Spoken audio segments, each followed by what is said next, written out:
Barrister Gauhar Khan और Ali mean Gandapur की meeting हुई थी अहम लोगों से, वो क्यों हुई थी? वो तो इत्तफाकिया थी।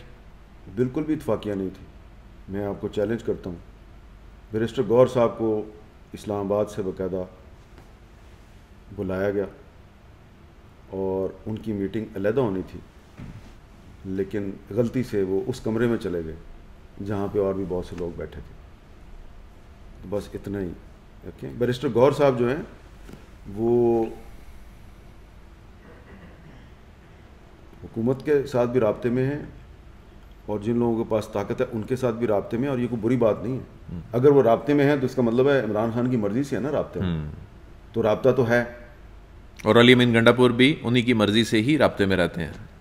राब्ते में रहते थे। अच्छा, अली मीन गंडापुर अब नहीं रहते?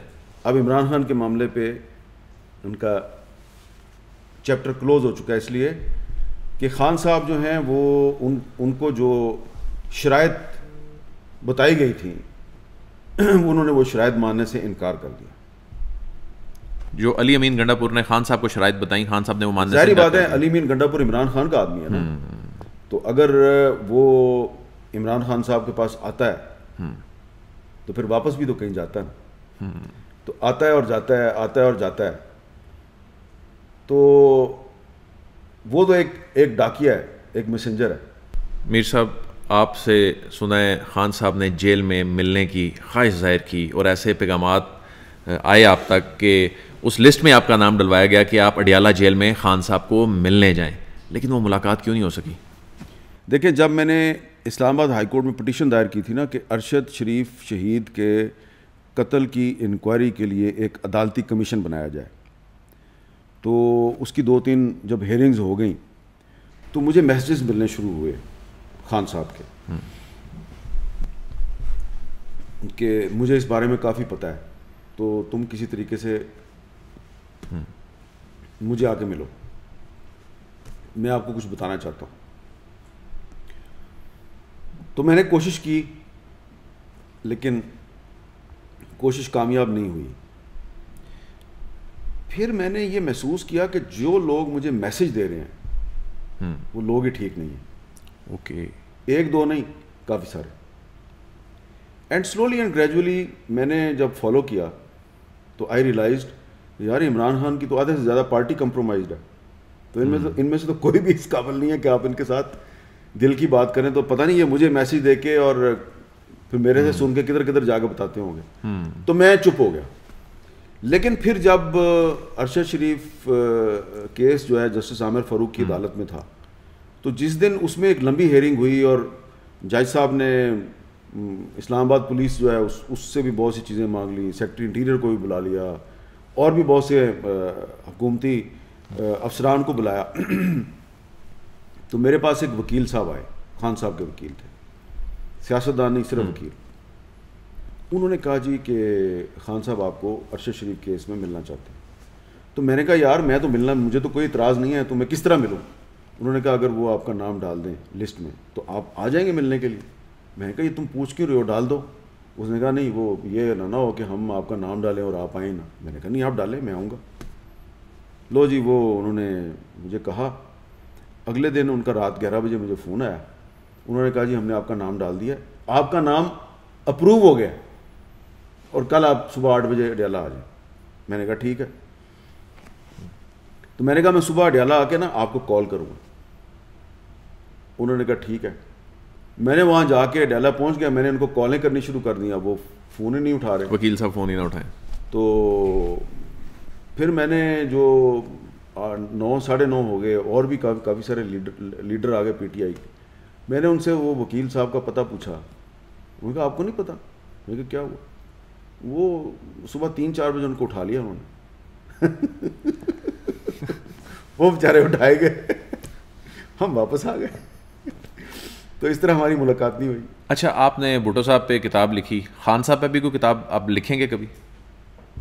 नहीं, मैं एक किताब लिख रहा हूँ, वो काफ़ी, उसमें बहुत से सियासतदानों के प्रोफाइल्स हैं। तो अभी तक खान साहब पे कोई पर्टिकुलर किताब तो लिखने का इरादा नहीं है, लेकिन एक किताब है जिसमें बहुत से जो सियासतदान हैं जिनके साथ मेरी इंटरेक्शन रही तो वो उसमें खान साहब के बारे में भी एक चैप्टर होगा। ये बताइए कि खान साहब, आपसे ये कई दफ़ा वैसे सवाल हुआ है, लेकिन अब क्या स्टेटस है? कभी लोग कहते हैं बैकडोर राब्ते हो रहे हैं, कभी कहते हैं नहीं हो रहे, एक दिन एक खबर आती है, दूसरे दिन कोई खबर आती है। असल में राब्ता कभी हुआ है, आप समझते हैं, खान साहब के साथ जब से वो अडियाला जेल में है? ये जो पेशावर में बैरिस्टर गौहर खान और अली मीन गंडापुर की मीटिंग हुई थी अहम लोगों से, वो क्यों हुई थी? वो तो इत्तफाकिया थी। बिल्कुल भी इत्तफाकिया नहीं थी। मैं आपको चैलेंज करता हूँ, बैरिस्टर गौहर साहब को इस्लामाबाद से बाकायदा बुलाया गया और उनकी मीटिंग अलहदा होनी थी, लेकिन गलती से वो उस कमरे में चले गए जहाँ पे और भी बहुत से लोग बैठे थे। तो बस इतना ही। ओके, बैरिस्टर गौहर साहब जो हैं वो हुकूमत के साथ भी राब्ते में हैं और जिन लोगों के पास ताकत है उनके साथ भी राब्ते में, और ये कोई बुरी बात नहीं है। अगर वो राब्ते में है तो इसका मतलब है इमरान खान की मर्जी से है ना राब्ते में, तो राब्ता तो है। और अली मीन गंडापुर भी उन्हीं की मर्जी से ही राब्ते में रहते हैं। राब्ते में रहते थे। अच्छा, अली मीन गंडापुर अब नहीं रहते? अब इमरान खान के मामले पे उनका चैप्टर क्लोज हो चुका है, इसलिए कि खान साहब जो हैं वो उनको जो शराइत बताई गई थी उन्होंने वो शराइत मानने से इनकार कर दिया। जो अली अमीन गंडापुर ने खान साहब को शराइत बताई, खान साहब ने वो मानने से जाहिर इनकार बात है, कर दिया। अली अमीन गंडापुर इमरान खान का आदमी है ना, तो अगर वो इमरान खान साहब के पास आता है तो फिर वापस भी तो कहीं जाता है। तो आता है और जाता है, आता है और जाता है। तो वो तो एक डाकिया है, एक मैसेंजर है। तो उसने जो शराइत खान साहब तक पहुंचाई वो खान साहब के लिए काबिल कबूल नहीं थी। उसने जाके वापस बता दिया, मामला ख़त्म हो गया। उसके बाद अली अमीन गंडापुर ने फैसला किया होगा कि यार क्या फ़ायदा है, तो इसलिए अब वो बैरिस्टर गौहर साहब ये मामला देख रहे हैं। खान साहब की सोशल मीडिया टीम, उनका जो पीटीआई का सोशल मीडिया विंग है, अगर वो खामोश हो जाए तो क्या खान साहब के लिए ये बेहतर नहीं है? अब खान साहब ने और कितनी मुश्किल काटनी है? देखिए, जब इमरान खान वज़ीर आज़म थे तो आप निकाल के देखें, ज़रा रिकॉर्ड निकाल के देखें पीटीआई की सोशल मीडिया टीम और कौन कौन लोग इसके इंचार्ज थे। जितनी गलाजत और गाली गलोच इन्होंने मेरे ख़िलाफ़ की हुई है, तो मैं वो दिल में लेके बैठ जाऊँ और मैं कहूँ यार, क्योंकि जब इमरान खान वज़ीर आज़म था तो पीटीआई वालों ने मेरे साथ बड़ी गाली गलोच की, और जो पीटीआई की जो सोशल मीडिया टीम का इंचार्ज था वो ख़ुद लोगों को असाइनमेंट देता था मेरे ख़िलाफ़ कि इसके ख़िलाफ़ वीलॉग करो, और जो ज़्यादा गंदी ज़ुबान इस्तेमाल करता था उसको ज़्यादा फ़ायदे पहुँचाता था। तो मैं कहूँ यार, इसका ज़िम्मेदार इमरान खान है, तो मैं तो इमरान खान जो है ना उसको बाहर ही ना आने दूँ। तो फिर मेरे में और उस गाली गलोच ब्रिगेड में क्या फ़र्क रह जाए? तो मैं ये कहता हूँ यार, दिल बड़ा होना चाहिए बंदे का। करती रहे पीटीआई का सोशल मीडिया टीम गाली गलोच करती रहे, आपको क्या उसका नुकसान है? जो गाली गलोच कर रहा है वो अपने आप को अपनी नज़रों में भी गिरा रहा है, अल्लाह की नज़र में भी गिरा रहा है। अब जो बंदा गालियाँ देगा गंदी और एक दूसरे के घर की औरतें जो हैं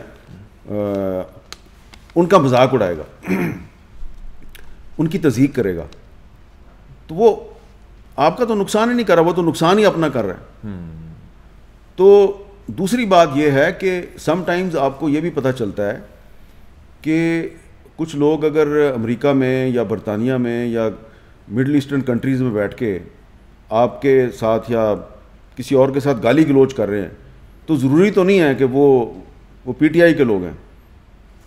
क्योंकि आप देखें, मसलन कुछ लोग ऐसे मैंने नोटिस किया उनको कि वो अपना पीटीआई को भी गाली देते हैं, वो पाकिस्तान के इदारों को भी गाली देते हैं, वो शहबाज शरीफ को भी गाली देते हैं, बिलावल को भी गाली देते हैं, और मुझे भी गाली देते हैं, हो सकता है आपको भी देते हो। उनका तो एजेंडा ही है। कुछ लोग इंतहाई गलीज़ गुफ्तगू करते हैं, ठीक है। पहले वो करते थे पीटीआई के ख़िलाफ़, अब उन्होंने नून लीग के ख़िलाफ़ शुरू कर दिया। तो आप कैसे कहेंगे कि यार जनाब ये सारे पीटीआई के लोग हैं? लेकिन फ़र्ज़ करें अगर पीटीआई वाले कर भी रहे हैं तो पीटीआई, आपको नहीं पता कि PTI is not a political party. ये उस तरह की पार्टी नहीं है जिसमें जमात इस्लामी जैसा डिसिप्लिन हो या जिसमें कि JUIF जैसा डिसिप्लिन हो, ठीक है ना। तो ये तो पार्टी जो है वो एक फ़ैन क्लब है इमरान खान का, उसमें खान साहब कभी किसी को चेयरमैन बना देते हैं, कभी किसी को। तो इसमें तो डिसिप्लिन है ही नहीं इस पार्टी में। ये इस पार्टी के जो सिटिंग MNAs हैं वो इस पार्टी की बात नहीं मानते, नोटिस जारी हो जाते हैं। और यही सूरत हाल दूसरी पार्टियों में भी है, नून लीग में भी यही सूरत हाल है। वो मरियम बीबी जो हैं उनकी सोशल मीडिया टीम की एक डायरेक्शन है, शहबाज शरीफ साहब की सोशल मीडिया टीम की दूसरी डायरेक्शन है। तो आप कहें जी कि ये कोई एक सेंट्रलाइज सिस्टम होना चाहिए, तो आप पहले अपनी पार्टियों में डेमोक्रेसी लेके आएँ, पहले पाकिस्तान में आइन और कानून की बालादस्ती कायम, पहले ख़ुद आप अपने आप को आइन का पाबंद करें, फिर दूसरों से एक्सपेक्ट करें कि वो भी आइन और कानून के अंदर रहें। Last question sir, Imran Khan कब बाहर रहते दिखाई दे रहे हैं? पाकिस्तान तहरीक इंसाफ का मुस्तकबिल क्या है? आप सारे सवाल इमरान खान के बारे में किए जा रहे हैं। बस ये आखिरी सवाल इसलिए मैंने साथ देखें, इमरान खान साहब को चाहिए कि इस वक्त मुश्किल वक्त में है, वो अपनी पार्टी को डेमोक्रेटिक बेसिस पे ऑर्गेनाइज करें। ये कोई मुश्किल काम नहीं है, ये बड़ा आसान काम है। वो जब गिरफ्तार नहीं थे तो उन्होंने 2 दफ़ा कोशिश की कि पार्टी में इलेक्शन करवाएं, दोनों दफ़ा इलेक्शन नाकाम हो गए।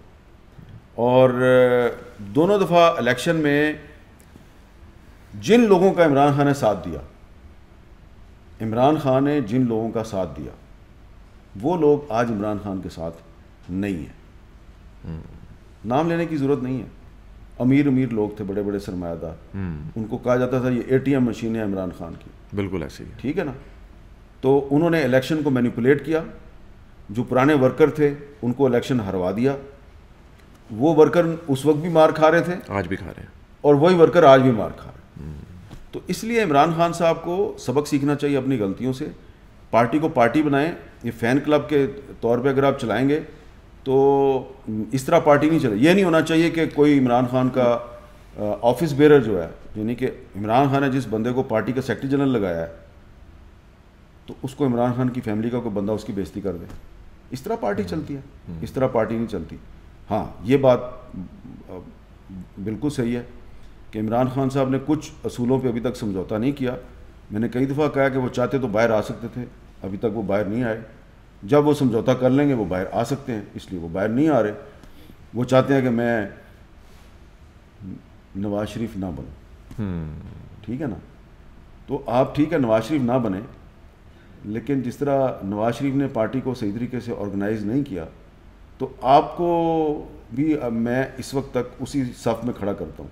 आपने भी पार्टी को सही तरीके से ऑर्गेनाइज नहीं किया। तो अगर आप चाहते हैं कि मैं ये कहूँ कि नवाज शरीफ और इमरान खान में बहुत फ़र्क है, तो सिर्फ एक बात काफ़ी नहीं है कि नवाज शरीफ ने समझौता किया और इमरान खान ने समझौता नहीं किया।